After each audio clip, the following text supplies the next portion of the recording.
चिराग पासवान कितना और लालची हो सकता है? विचारों में समझौता की बात हो रही है। नहीं, ये लालच की बात होगी। आप सोच रहे हैं मैं कहाँ से आया हूँ? 2021 में आप मेरे साथियों में से रहे हैं जिन्होंने मेरे संघर्ष के हर दौर को देखा है, जहां एक आदमी आपको मेरे आसपास नहीं दिखता होगा। संभवतः कहीं कार्यक्रम करना है तो 10 लोग कहाँ से आएंगे? कौन उस व्यवस्था को तैयार करेगा? ये मुट्ठी भर लोग जो हमारे साथ थे, वो इन चीजों को ऑर्गेनाइज करने का काम करते थे। ऐसे 2024 में अकेले सांसद की पार्टी, और जिसकी पार्टी को 2021 में तोड़ दिया गया था, उसे घर परिवार से निकाल दिया गया था, उस अकेले सांसद पे मेरे प्रधानमंत्री ने विश्वास करके 5 सीटें लड़ने के लिए दी। आज जब स्ट्राइक रेट की बात होती है कि मैंने 5 की 5 जीत के दी, वो तो सेकेंडरी है ना।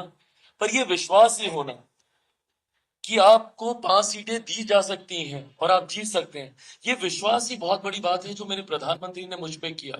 उसके बाद उनके विश्वास पे मैं खरा उतरा, वो सेकेंडरी था।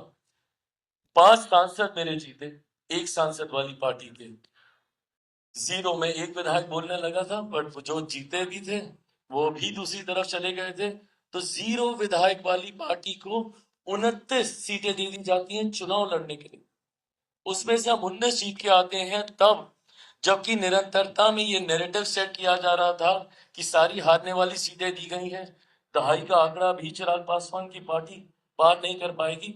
एंड जो कि ना वे डाटा के हिसाब से देखें तो सही भी था। 26 में से 29 में से 26 हारी हुई सीटों पर मेरे प्रत्याशी चुनाव लड़ रहे थे।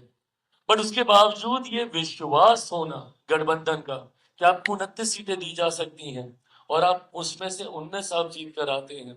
2 मंत्रियों को पहले उसमें शपथ भी दिलवा दी जाती है।